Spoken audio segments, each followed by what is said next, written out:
What is going on, guys? It's Igor here, and in this video that I'm rather excited about, we're going to talk about a few things because there was a couple of miniature updates, well actually one miniature update, and there was another big one that actually, it has some sense of relevance and it is pretty cool. The other things I'm going to be covering is the live streams that C-Tribe was actually doing with Paradox, and a couple of things that they talked about. It's actually a rather long live stream. The link to it should actually be in the description box down below, so if you want to go check that out and watch it, you can. However, it is very long, so forewarning, it is very long. You're gonna have to skip forward a little bit because it actually doesn't, they start off playing War of the Roses and then they move on into Salem. So the first update that I'm going to cover, which I was extremely excited about, well, namely because I am that type of person that I'm very OCD about how my settlement is set up. So the first thing they did is, if I go out here to, let's just, you know what, we're just going to go to these crates here. If you actually lift one of these crates now, or a chest, or whatever you can lift, what you can do is, if you hold it above your head and you right-click the object, so right-click it, it creates a ghost object that you can move around and place wherever you want. If you hold shift and then mouse wheel, you can actually rotate it. So what this does is, this means that I can switch to the box this way or this way. I can change it however I want, no matter where I'm standing. So we're just going to put this box, we're going to put it, you know, right, let's just say we're going to put it right here. Now when I move over there, it's going to put it just like I had, and I can take this box, right click it, rotate it, and put it right there. Simple, easy, and for me, I'm an OCDer. I like my settlement to look nice and look presentable, and I like things to be straight, and that helped me out tremendously. I spent a bunch of time playing with it and moving stuff around and just being super excited. So hopefully for all you OCDers out there, maybe that might help you. Moving on to the better, more cool stuff, the update that happened February 28th, 2013, which was called A Prayer in a Dark Place. What they did is they actually added churches for all of you who have not seen it.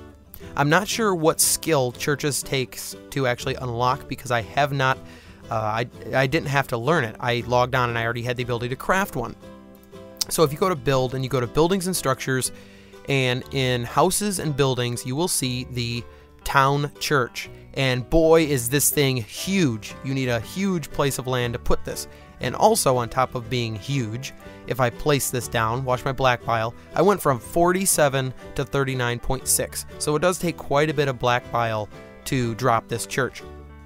Also, it takes 100 stones, 50 bricks, 10 oiled boards, 20 planed boards, 15 nails, and 12 glass panes.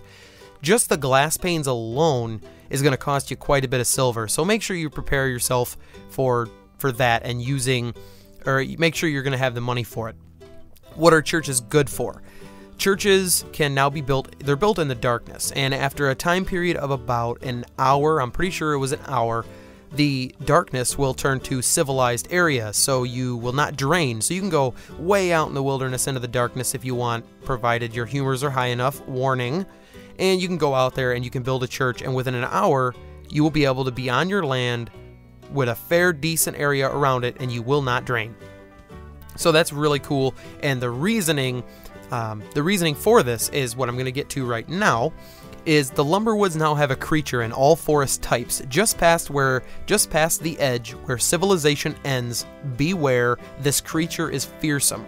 This creature is actually called the Argopelter, and it's a very interesting creature, because the mechanics of it is they will aggro you from an extremely long distance away, and when they aggro you and you get too close to them, they climb up in a tree and throw sticks at you.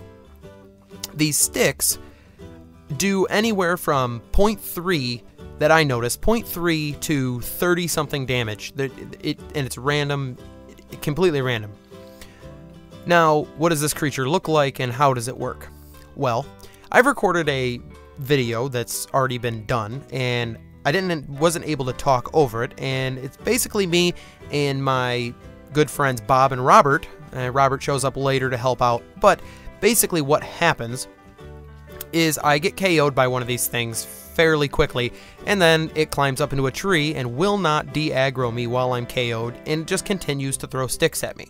This was on my alt character, it was not on this one, so that's why I'm here now, but my other character was KO'd, and it took a very, very long time for me to get back to Boston so that I could regenerate my biles. So I'm going to show you this video, and now I'm going to talk over it so that you can kind of see exactly what's going on.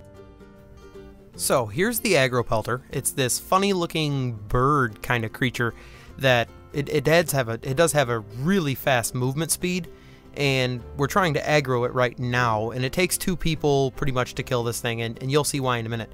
But basically the strategy, I guess, is that one person chases it and aggroes it, and once it goes up into the tree, if you run away, it will actually come out of the tree and chase you and then hop into another tree that you're closer to.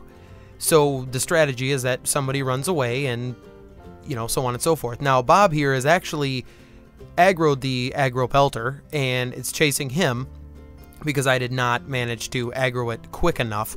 And these things have a huge aggro radius, by the way. They're very, very high aggro radius, and it will hop up into a tree, and then it starts pelting you with sticks that apparently you can actually pick up.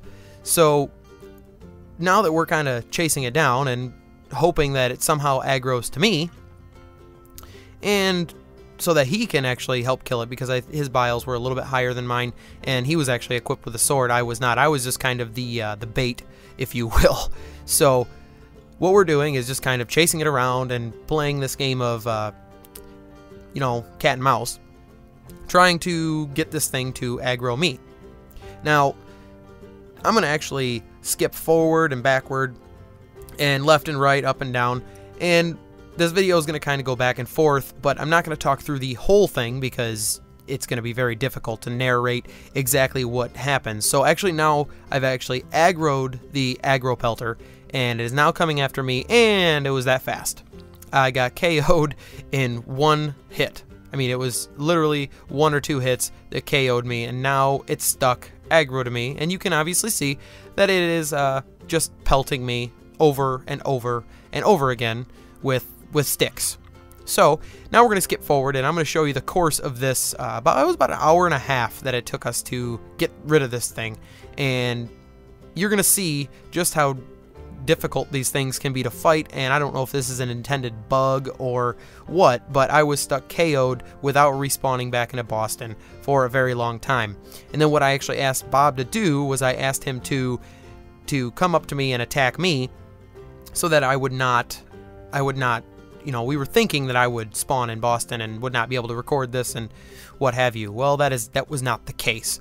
So now you're going to get to see just exactly what we had to do in the darkness to attempt to kill this thing. So here you go, have fun and enjoy.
Alright, now that we went through that fun little experience that hopefully you guys got a decent little laugh out of, because that was, I mean, we had to deforest almost the entire area of chopping down trees, we had to fence a couple of trees off, and in the end, I don't know if you guys happened to notice or not, but when we fenced off the big fence and chopped the tree down, it actually despawned, glitched out, and disappeared, so yay. Yeah, we didn't even get to kill it, we didn't get to butcher it, and it was a very, very long and painstaking process to try and kill this thing. So, what I wanted to mention now, and what I wanted to do, is I know in a couple of my past update videos, I had mentioned the artificing, or artificing, however you want to pronounce it. I had mentioned that I would explain it, and I still, to this day, do not fully understand this process. Well, I kind of do, but I don't want to give out wrong information. So I was watching the live stream, and guess what? Jorb and Loftar decided to explain the entire artificing system. Well, for the most part, they explain it all and how it works, and it was a very good explanation, and I feel that the explanation coming straight from the developers to you guys would be better than my explanation, which could have partially wrong information, being that I don't fully understand the system. So I have taken the time to record this part of the live stream, and I bring you Jorb and Loftar's explanation of artificing. We want to talk a little bit about the new armor system. Why don't you take us away on that? Because I'm too bad at it. You're not too bad at it. You're great at it. I don't think so. I don't know where to start. Even, I mean, what should I say? Yeah, Characters have clothes. Since a while ago, all clothes can have slots that you can put things in. Exactly. So all characters have clothes, and all the clothes have stats. Basically, stats are what makes an RPG, you know, go around. Yeah, you can see them by holding your mouse over the item of clothing in question and looking at the tooltip. Exactly. And right there, you have a shirt of good cheer. With an arrowhead slotted into it. Exactly, and what the arrowhead does is it increases your common combat power with +5, which means that all attacks that you execute have a +5 combat power modifier. Yeah, and what the +5 actually means, that doesn't really concern you much. The point being that if whenever an attacker's combat power and his target's defensive power match, then they are both at the level where two unslot and completely unequipped characters would be. But whenever the attacker has more combat power, he will deal more damage, and whenever the defender has more defense power, then he will the only receive thing less you damage. really need to worry about is more is more. Yes. More is better. More is better, quite simply. So you want to have higher values, and you want to increase your values, and you want to do so along relevant dimensions. Most of them are quite self-explanatory. For example, if I make smooth stone. If we look at the smooth stone, which is one of the first things that you might want to be slotting into your jute clothing, we will notice that it presents in its tooltip the when slotted information, and essentially what it informs us of it is the smooth stone is aligned to the proficiency dimensions frontier and wilderness and mines and mountains. And what it does when you have slotted it into a piece of clothing is that it increases your blunt power by +5 and your concussive power by +10. If you go look at your attacks, you will notice that all your attacks have a particular type corresponding to the types that the smooth stone has. So for example, punch is a blunt attack. So if you use that attack, you will get a combat modifier from a smooth stone slotted into a piece of gear that you are wearing presently. So in order to get this into a piece of gear that I have, let's say I want to put the smooth stone in my admiral's uniform. It seems like a fairly smart move. Is that a permanent thing? Yes, yes. That is an entirely permanent thing. Very permanent thing, in fact. Very, very permanent thing. So what I do is I lift the stone, hold it, right-click on the admiral's uniform, and I get a little piece of information telling me what my chance of success is. In this particular case, you will notice that the Admiral's uniform is aligned towards the dimensions Arts and Crafts, Cloak and Dagger, Hammer and Nail, for some obscure reason, Sparks and Embers, and Perennial Philosophy.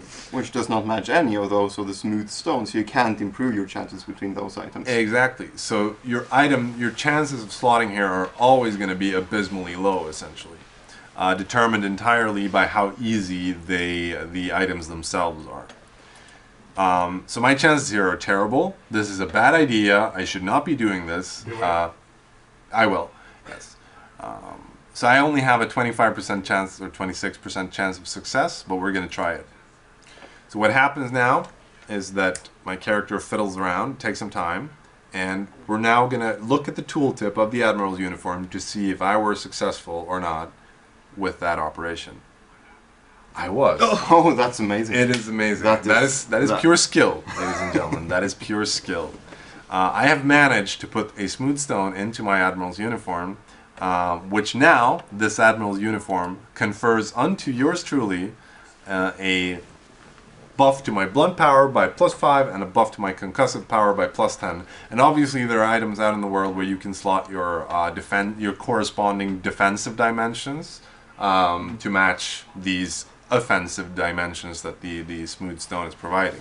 For example, what are the effects if you fail to input? We're gonna get. We'll illustrate that briefly. We should have illustrated it. The idea was to illustrate it right now, but apparently I'm too good at this game, so none of that. I've made two by cheating, the way I do it. I've made a whispering snake skull and an Indian arrowhead, two items that can be located in the game world. Indian arrowhead increases your common combat power with +5, quite simply. So we're going to try that, and it's also, you'll notice, aligned to the dimension Cloak and Dagger, which actually matches a dimension in the Admiral's uniform.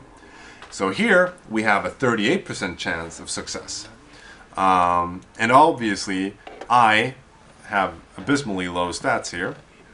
I can increase. You'll notice that I have still the nabbish basic stats of 5 in all my proficiencies. But if I were to increase my Cloak and Dagger to, say, 100, which is a reasonable value, my chance of success will have increased from the 38% that we had at 5 to the 80% chance of success that we can have if we know what we're doing. So basically, by increasing your proficiencies, by matching the items correctly, you can increase your chance of success. And now, obviously, I'm going to succeed and not be able to illustrate how I fail. What else do we have? Maybe I could make one of those. I've made a stringy sinew. Gives common combat defense, blunt power, and concussive power can also be slotted. Does not match any dimension. So my chance of success is still low.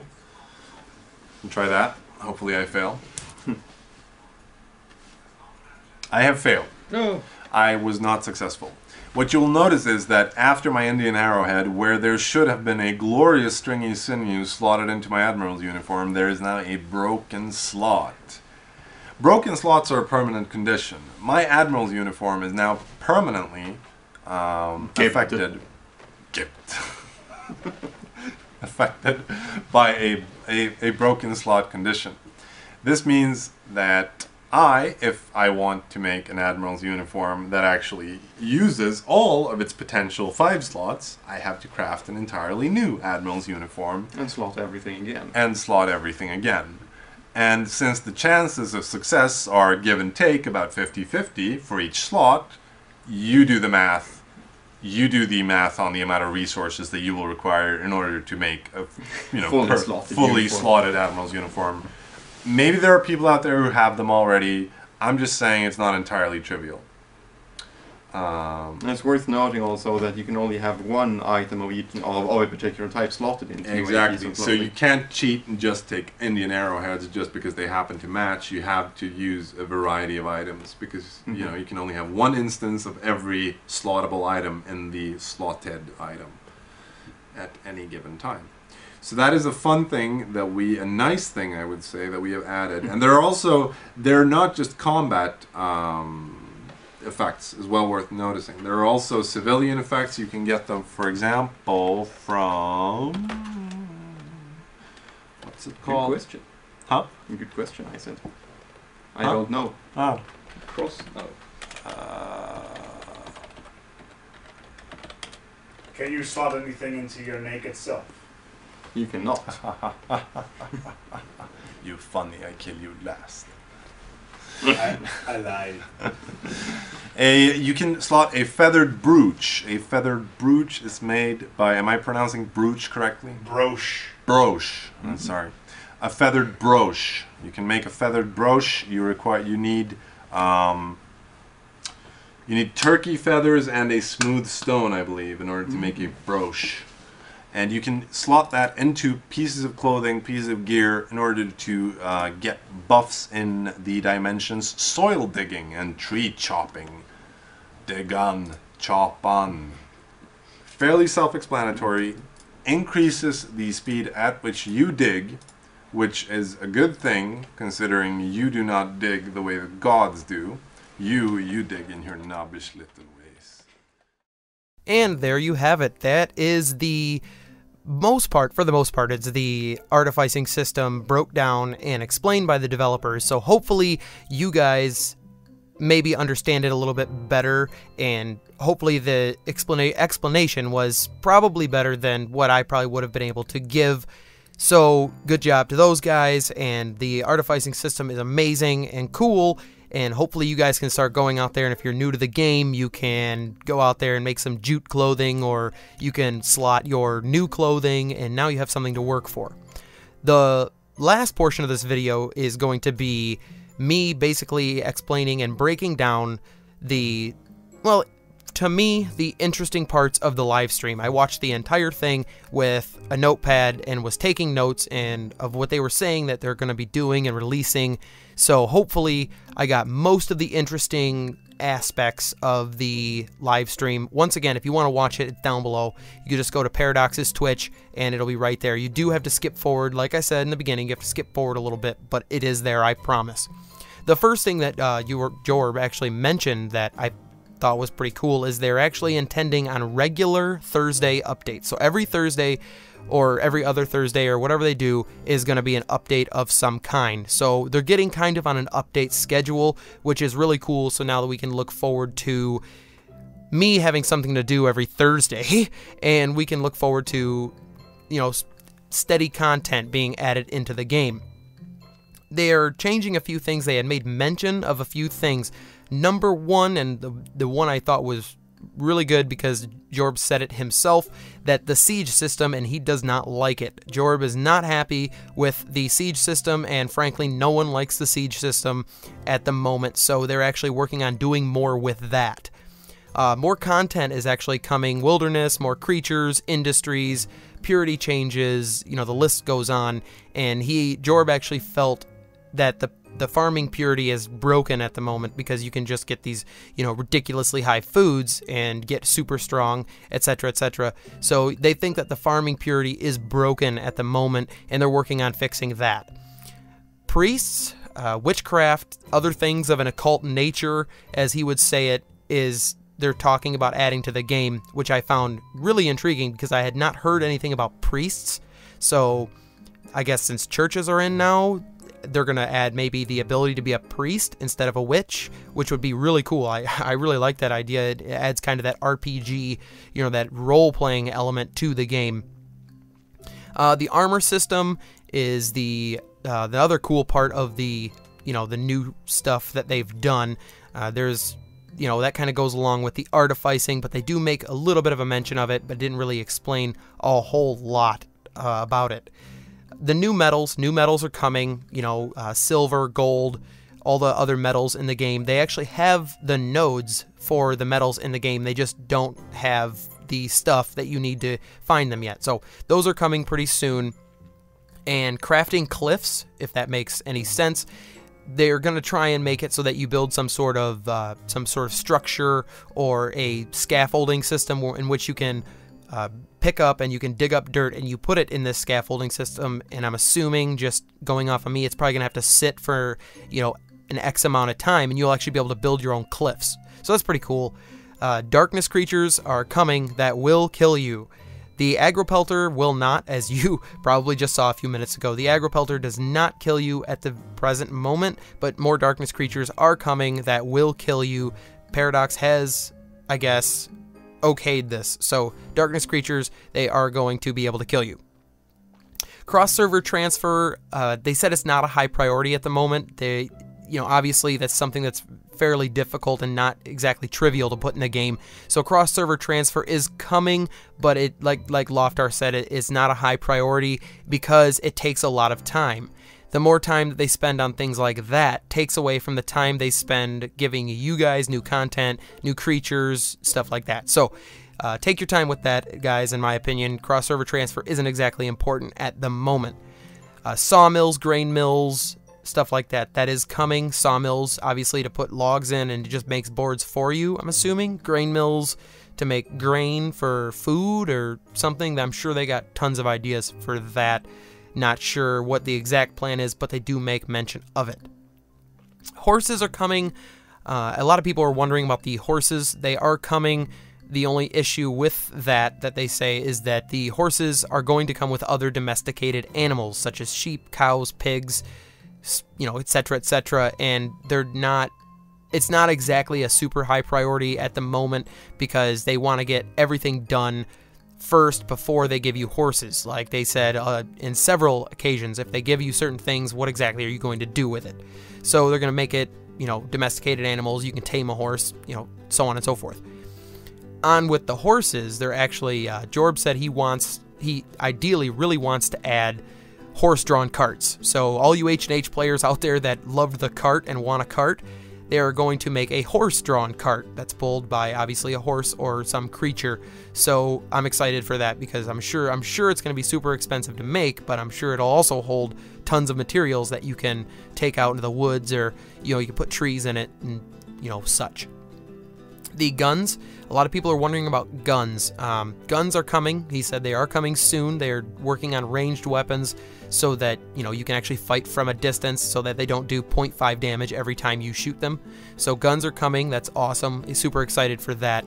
They want to make the axe useful in combat. So the first axe that you can craft, you will actually be able to use in combat. I'm assuming maybe with the proper skills. Not really sure. They didn't exactly, you know, they didn't exactly go into detail about how they want to make the axe useful in combat, but they do want to do that. So lots of stuff. I just kind of grazed the surface of the immense amount of information and funny things that happened in this update, or in this live stream, I'm sorry, but there is lots of stuff in there. So if you do have the time and you want to watch it, go check it out. It's a really good update. And the last and final portion of this video, which is, in my opinion, the most exciting, is that closed beta has officially ended. That's right. You heard it right. The game is finally in open beta. All you do, I put the link down below, so check it out.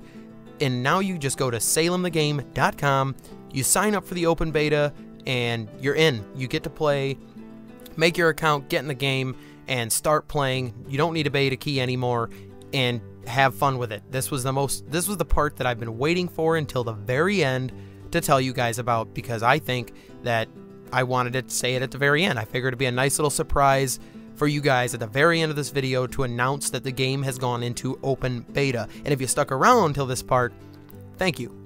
I appreciate that. Anyway, so for all of you guys that have been playing already, you guys get a gift from C-Tribe and Paradox. So if you haven't gone to the Postmaster, or you haven't paid attention to the forum, if you go to the Postmaster and you right-click him, you get a closed beta reward. So I'm going to go ahead and receive that. And now I'm going to open it up, and in it is a Plymouth Rock sash, a Plymouth Rock hat, a Plymouth Rock shoes, a set of them, Plymouth Rock breeches, a Plymouth Rock jacket, a Pilgrim's Bible, a rose that you can plant. Haha, you can actually plant them and make more. It's an inspirational, giving 1,500 faith and wisdom, 1,500 sugar and spice, and 150 perennial philosophy. So you can plant that and start making more of them. And you get a closed beta diploma. It says, "Thank you for your participation in the closed Salem beta. Your feedback, patience, and suggestions have all been invaluable to us in the development of the game. We sincerely hope that you will remain with us in the future as we continue to try and make Salem everything we believe it can be. Thank you. Kindest best regards, Jorben Loftar, and everyone at Paradox Interactive."